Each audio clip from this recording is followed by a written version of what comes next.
queria apresentar, então, a doutora Maria Beatriz para que a gente possa começar.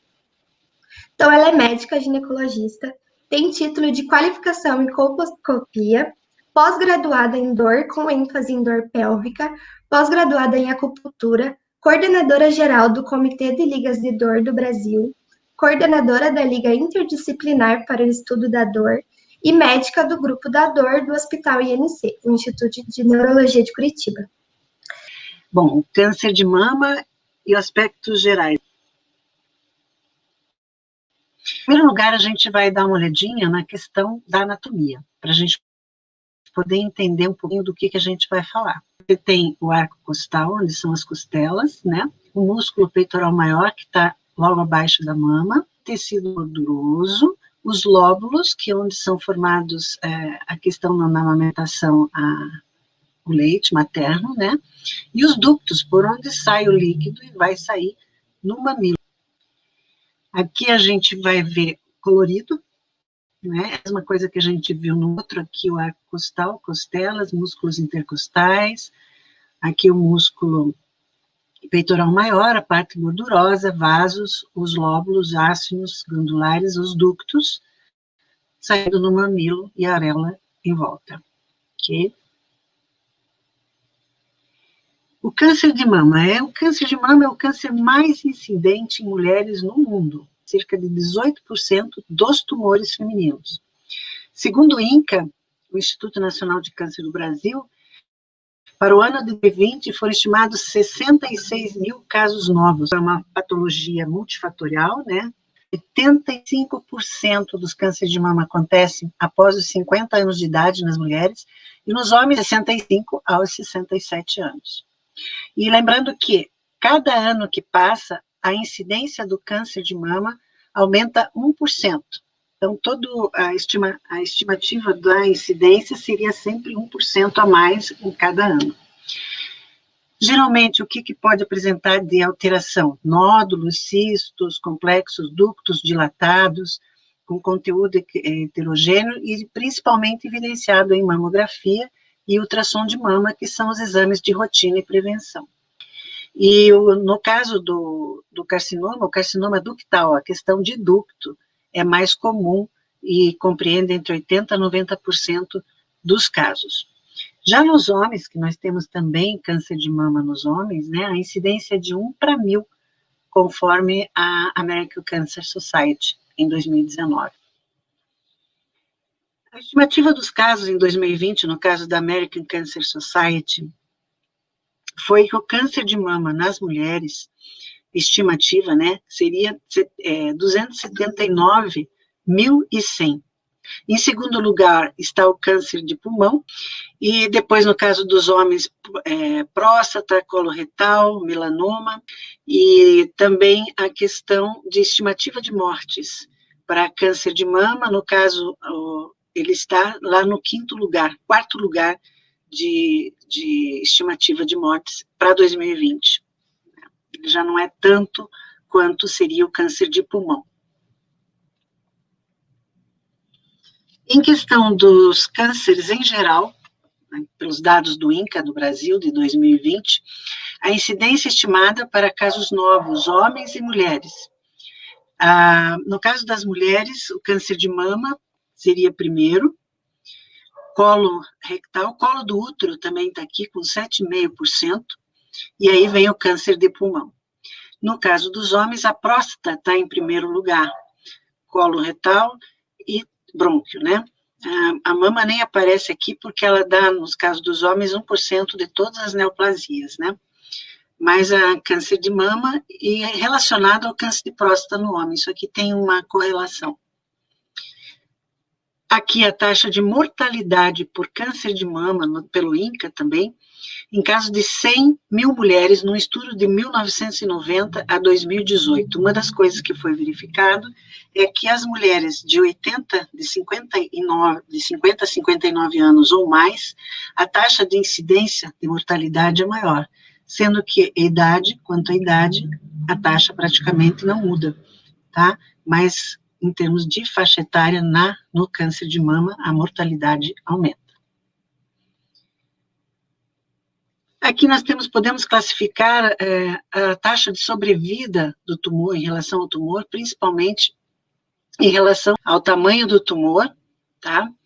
Que se ele tiver menos ou igual a 2 centímetros, a sobrevida em 5 anos pode ser de 94%.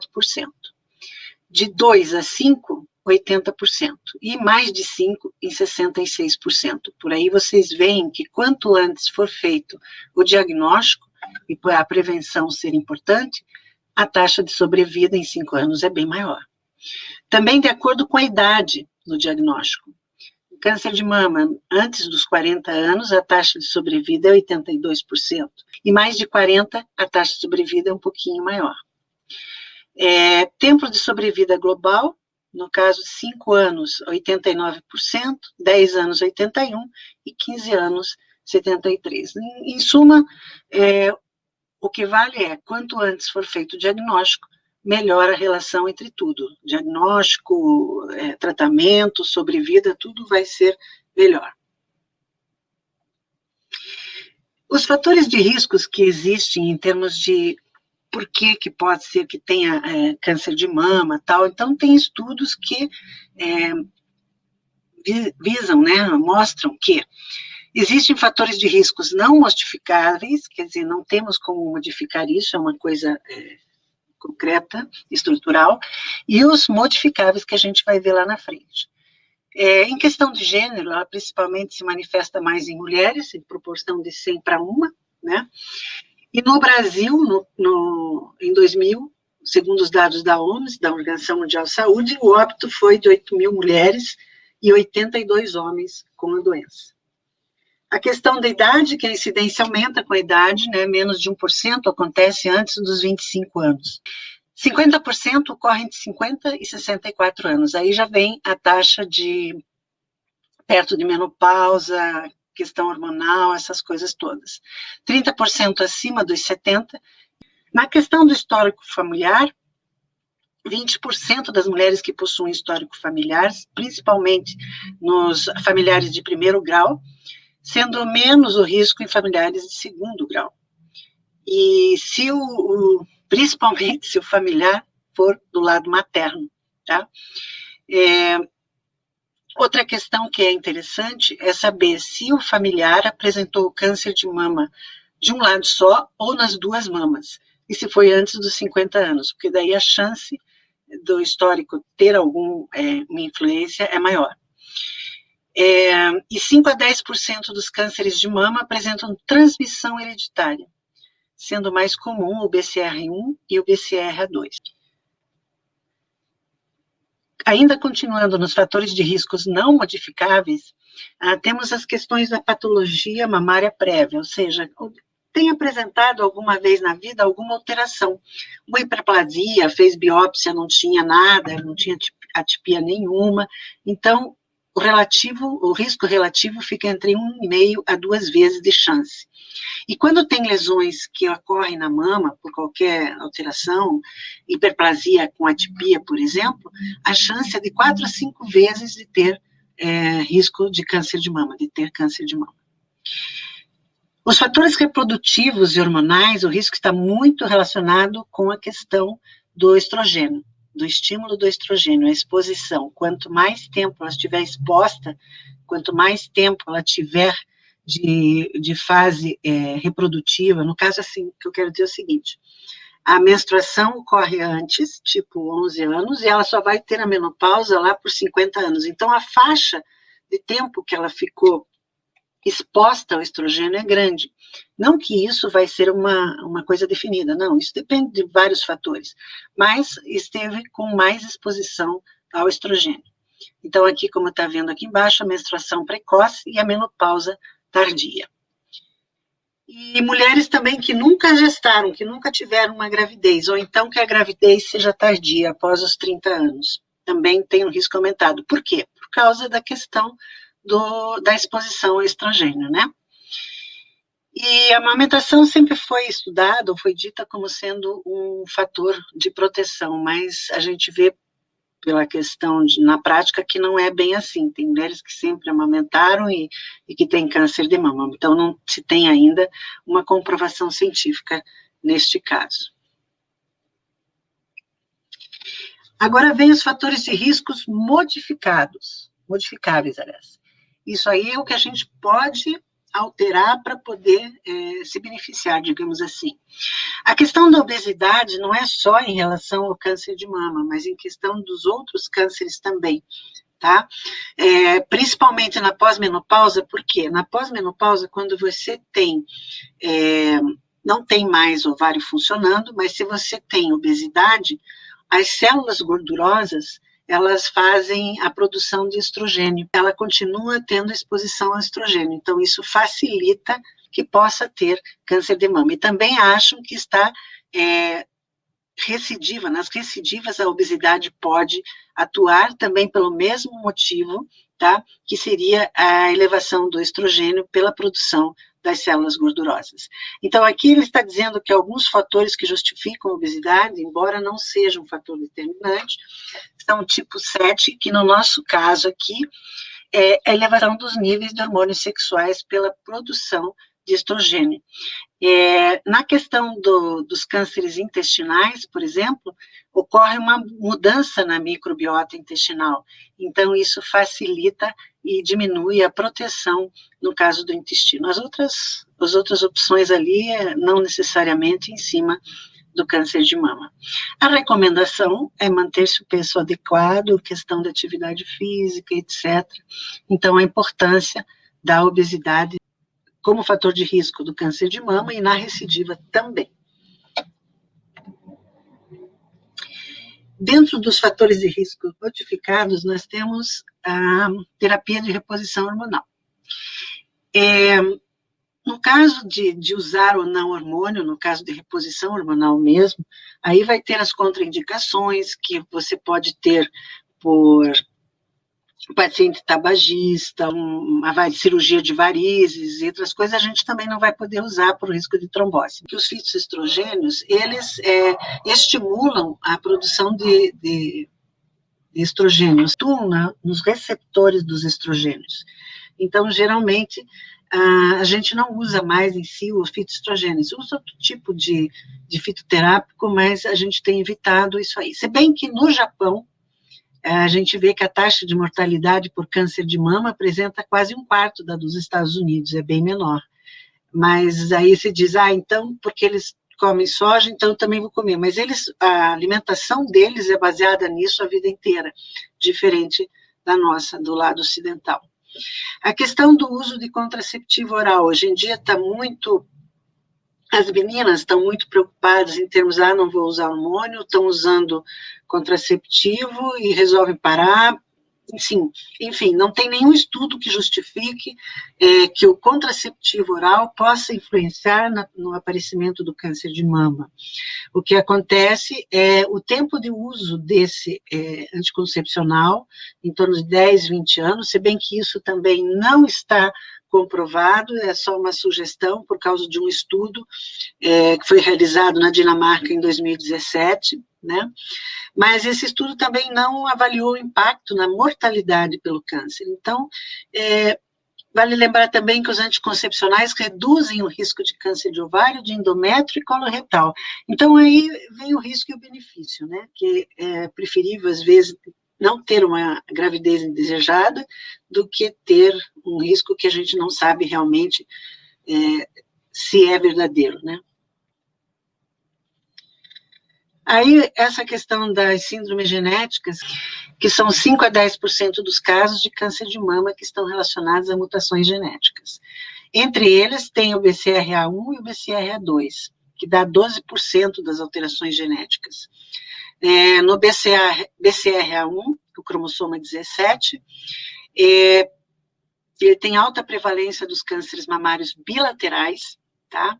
Tem um risco aumentado para câncer de ovário e também para o câncer de próstata. Aqui que eu queria lembrar que a gente comentou lá na questão da taxa de mortalidade e da incidência dos cânceres que vinham daquela sociedade americana, né, de câncer, em que eles colocaram o câncer de mama e o câncer de próstata em questão de mortalidade, né, porque tem uma coisa relacionada com a outra, em questão de genética. E o BCRA2, que é o cromossoma 13, tem um risco de 60% a 85% de desenvolver o câncer de mama durante a vida. Então, ali numa observação que eu coloquei, o câncer de mama, homem ou mulher, o câncer de próstata, câncer de pâncreas e testículos foram associados a mutações do BRCA. Existem outros fatores de questões genéticas que eu não vou entrar na questão, mas eu queria só comentar essa aqui, que é a síndrome de Li-Fraumeni.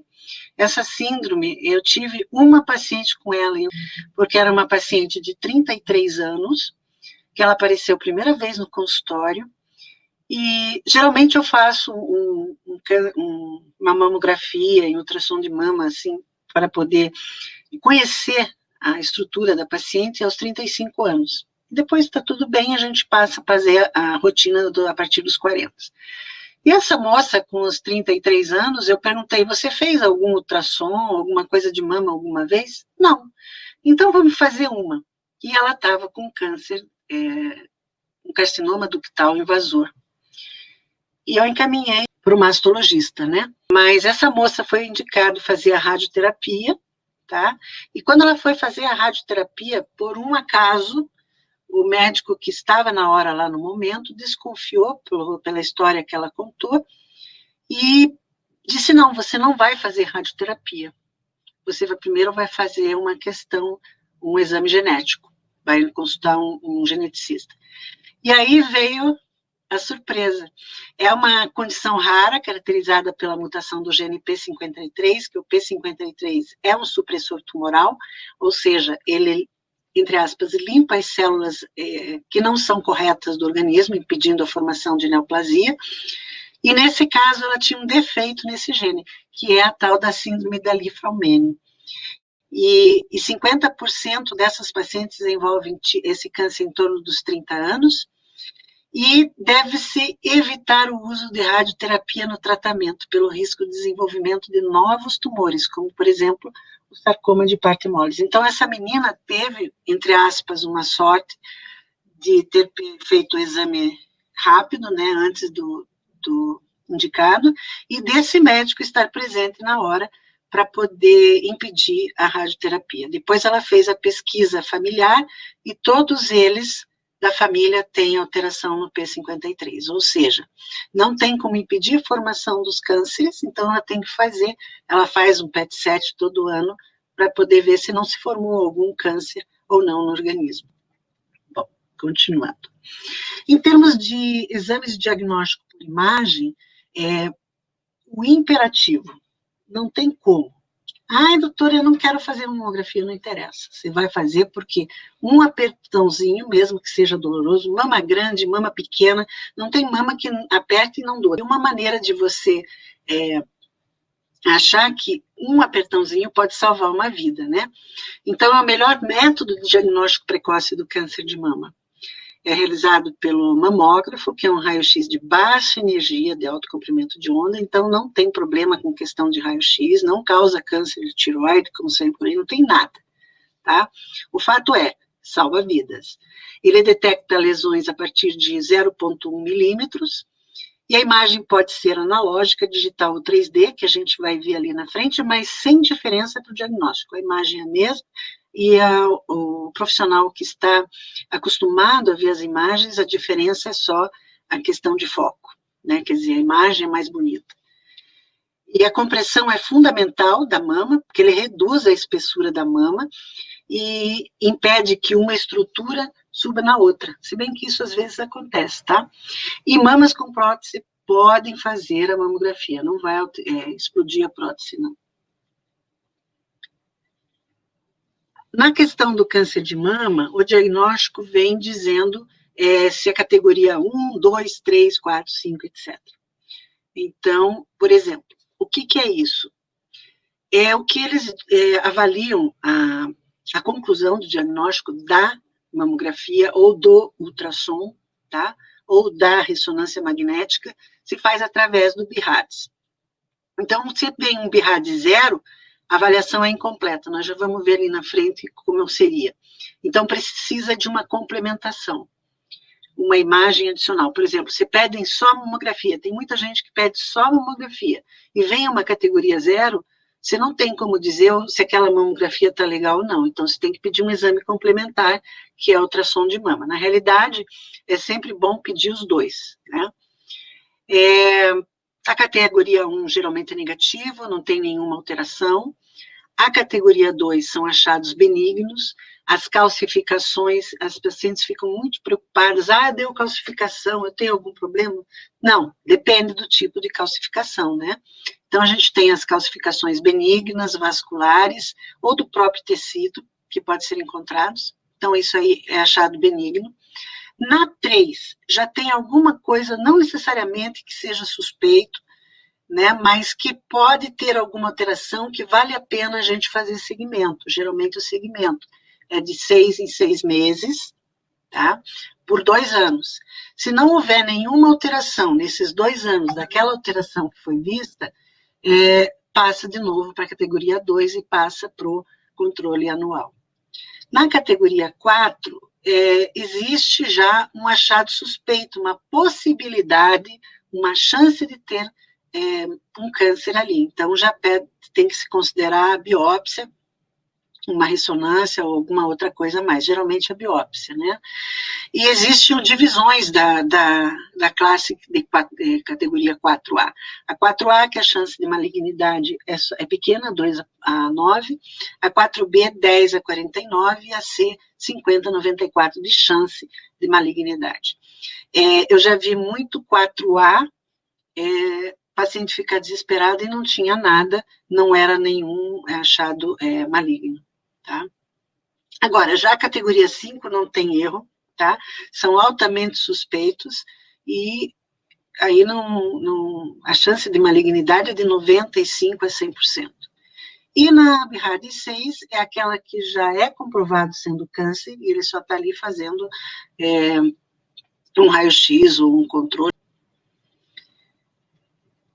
Aqui que a gente vai ver, ó, se você tem uma categoria do BIRAD 0, por exemplo, é uma mama assim, ó, extremamente densa, você não enxerga nada, o raio-x nem atravessa, tá? Então, você não tem como dar um diagnóstico aqui. Então, você põe BIRAD 0 e pede uma avaliação com outro exame, seguindo a avaliação, tá? Um BIRAD 1, por exemplo, olha que bacana, você já vê a mama inteira, ela bem transparente, algumas áreas aqui densas, mas isso é questão de ductos, de parênquima mesmo, mas você consegue ver alterações nas estruturas. Um BIRADS 2, por exemplo, é quando você pode ter calcificações, por exemplo, olha aqui, ó, calcificações, tá? Pode ser até, inclusive, nos vasos, as calcificações, tanto calcificações vasculares ou de parênquima, que são benignas, que não tem nenhuma alteração. E também, quando tem prótese mamária, se é uma prótese mamária, sempre ela entra na categoria 2, ela não entra na categoria 1, porque ela tem um corpo estranho.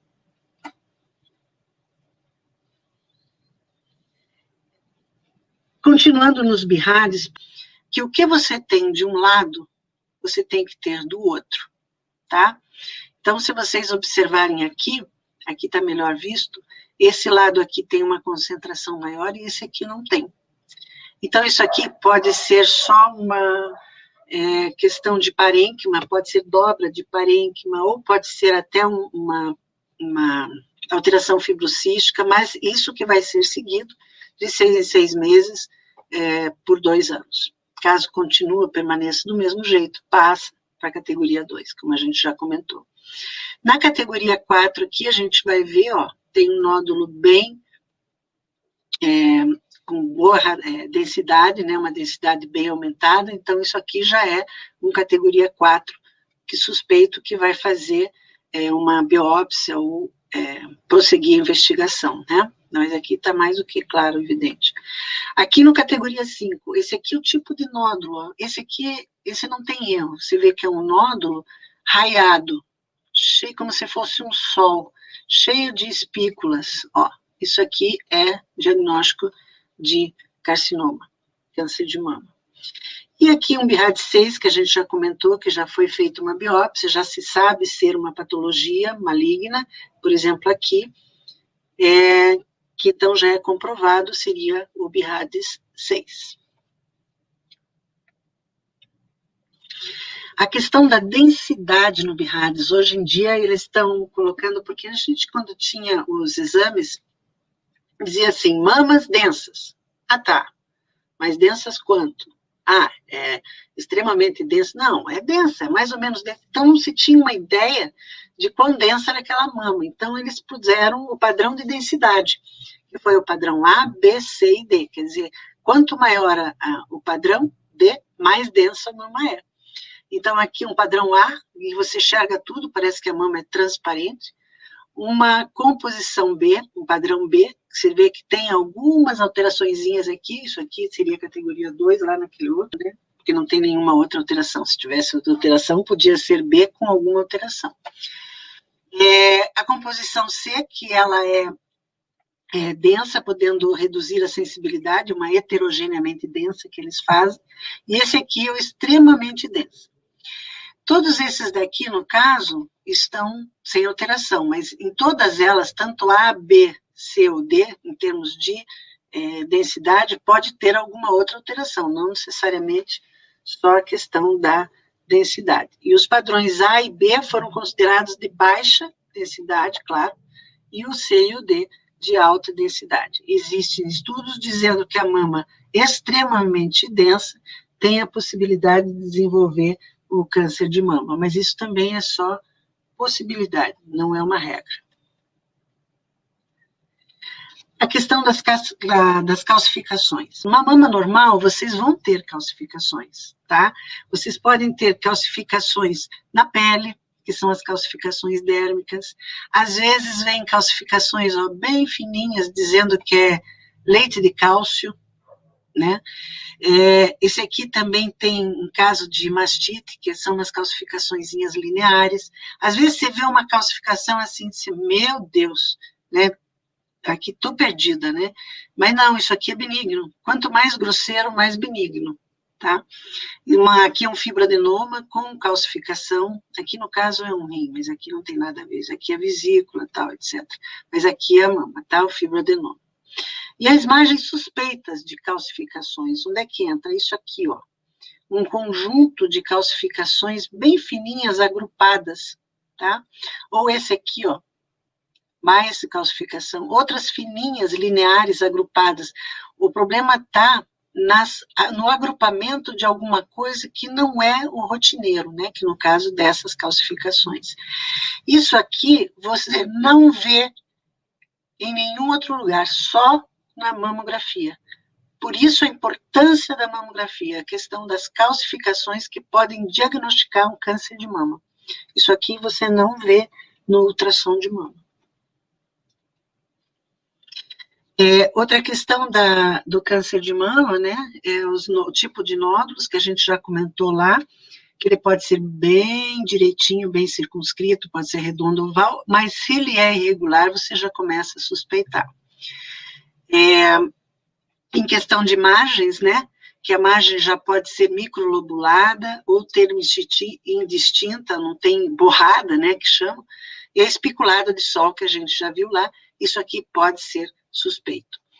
Em questão de densidade também, como a gente viu naquela categoria 4, a alta densidade da estrutura, que está dentro do parênquima, diferente dele, pode também trazer que possa ser associado a malignidade. Tá? Às vezes é baixa densidade, às vezes está igual à densidade do parênquima, às vezes não tem tanto problema, e às vezes pode ser até um lipoma, alguma coisa assim. Tá? Vocês veem quanta coisa a gente tem que ver em termos de um exame, né, que é considerado tão simples como a mamografia, né? Então, a gente comentou lá atrás que tinha 3 tipos de mamografia. A mamografia convencional, que é aquela que sempre se fez desde o comecinho, a imagem fica um pouco borrada, fica mais difícil mesmo de fazer o diagnóstico, mas é feito mesmo assim, porque antes a gente não tinha o ultrassom, só tinha a mamografia, tá? E era feito o diagnóstico.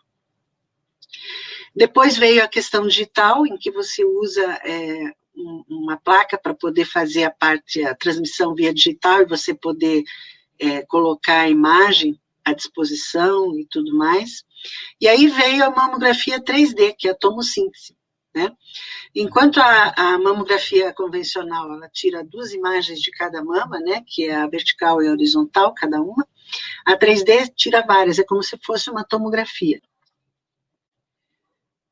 Em questão do ultrassom, no ultrassom a gente vai ter as imagens benignas, que são aqueles tipos de nódulos que a gente comentou, bem circunscrito, geralmente paralelo à pele, tá? Isso é uma questão muito importante no ultrassom, em que a estrutura que tem alteração seja o maior eixo paralelo à pele. Então, tem uma característica benigna, como no caso desse cisto aqui, ó.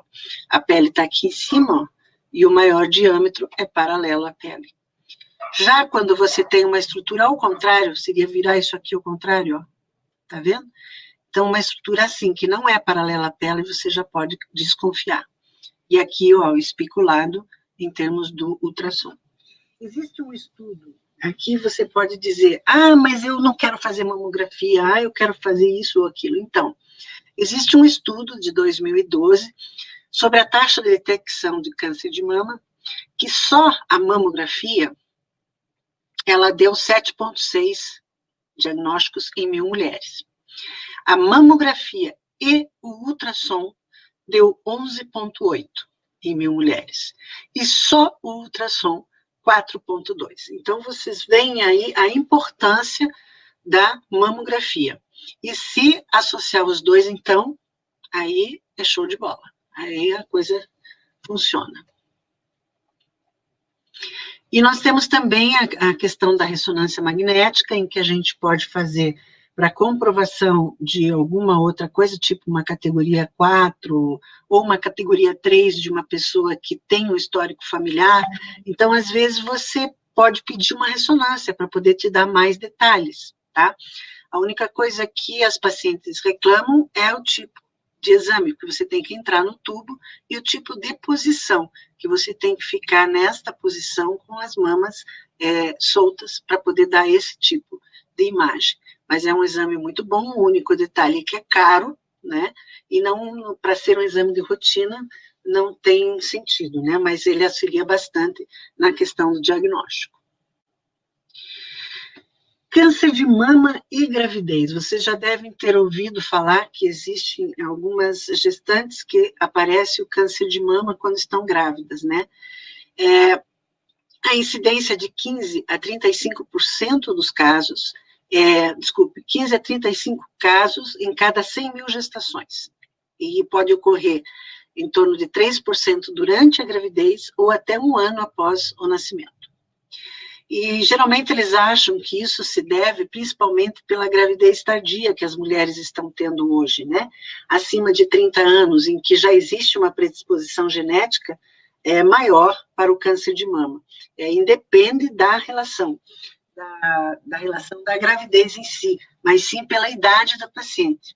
Tá? O câncer não afeta o feto, não atravessa a barreira placentária. Agora, deve-se evitar a radioterapia durante a gravidez, tá? Em termos de tratamento, porque mesmo com os aventais de chumbo, essas coisas todas, existe uma disseminação interna dessa radioterapia pelo organismo, então não vale a pena. A quimioterapia deve ser evitada no primeiro trimestre, por causa do risco de teratogenicidade, e nas outras fases pode ser usada, mas pode ocasionar o parto prematuro. Aí vem do risco-benefício em questão de tratamento, né? A amamentação pode ser comprometida, porque geralmente espera-se o feto nascer para poder fazer a quimioterapia e outros adjuvantes, né? Então, pode ser que não possa amamentar.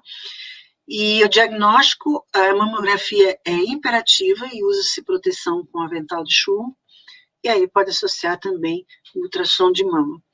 No caso da gravidez, havendo possibilidade, faz-se a cirurgia como tratamento de escolha, com a retirada do tumor e depois do nascimento faz o tratamento coadjuvante. E temos que lembrar também que nós temos a questão do câncer de mama em homens, tá? E atinge cerca de 1% de todas as neoplasias malignas do sexo masculino. Ela é rara, não é fácil de encontrar, mas se encontra. A idade, geralmente, nos homens é bem maior do que a das mulheres, entre 65 e 67 anos. Existe um fator hereditário associado, geralmente envolvimento do BCR2, pode ter outros genes também, e geralmente são homens que têm maior exposição ao estrogênio, e outras causas também, mas principalmente maior exposição ao estrogênio. Por exemplo, uma obesidade, né, num homem que já tem um fator hereditário com predisposição.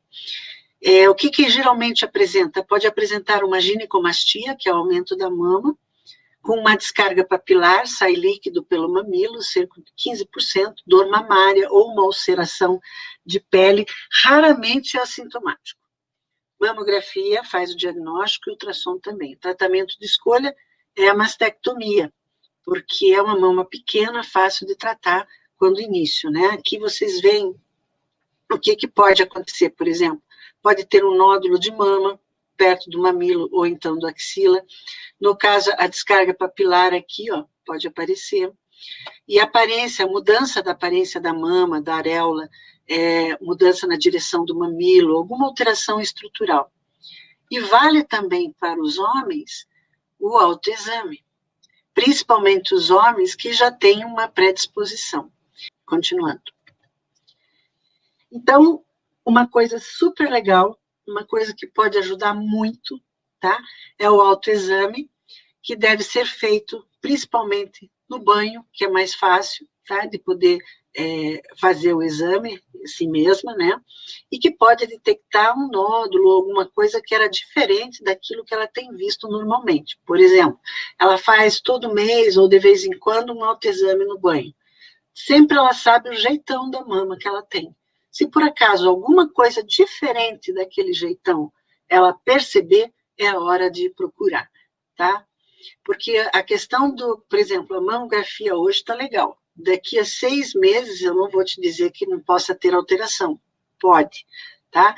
Então, por isso, o exame, pelo menos anual, na detecção após os 40 anos, né? Então, aqui tem um lance de como é feito o que você pode observar no autoexame, tanto homem quanto mulheres. A observação visual, tá?